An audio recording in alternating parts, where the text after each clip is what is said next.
Okay, so week 3 interview question. So the first question is describe how you would write a function to find the intersection of two sets. Your solution should not use the built-in intersection method. A way we could approach this to find the intersection of two sets without using that method would be by first, in our function, we would confirm using an if statement that if sets 1 and set 2 are equal. If they are equal, obviously an intersection wouldn't work because the intersection would just tell you the exact same numbers that are in the sets.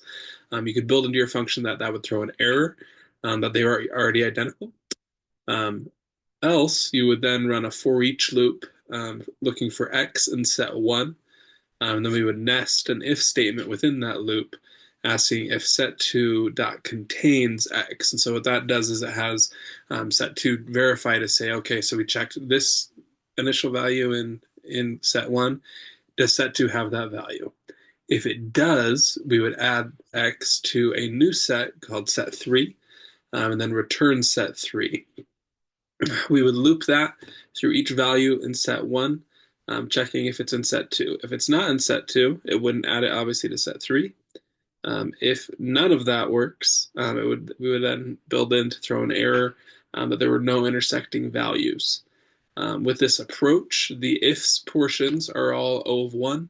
The dot add is an O of 1, but overall it would end up being a big O of n with using that for loop, with n being the number of values in set 1 as running that for each loop.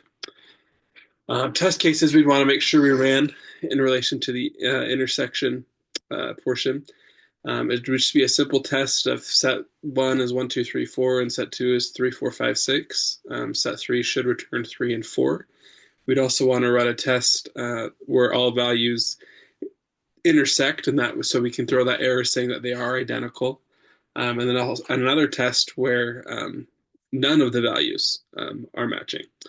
So we can make sure it throws that error that there are no matching values as far as that intersection is concerned. Basically, if set 3 is empty, that should throw an error. Okay, and that's that first question. Second portion, describe how you would write a function to find the union of two sets, not using the built-in union method.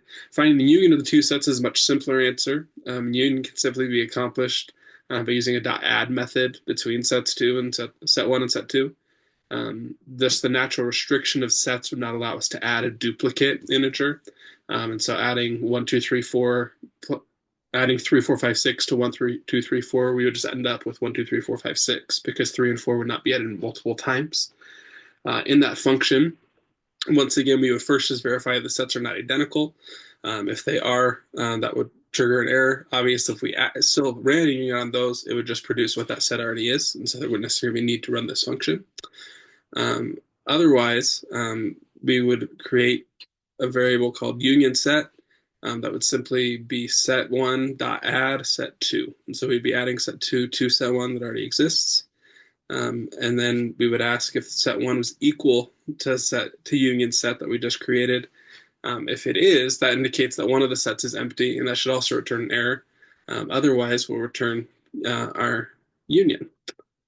Test cases we want to make sure we cover in that is once again that one that I mentioned where you just do simple values 1, 2, 3, 4, 3, 4, 5, 6, hoping to get 1 through 6 listed back in that union set, as it shouldn't indicate 3 and 4 as it is a union.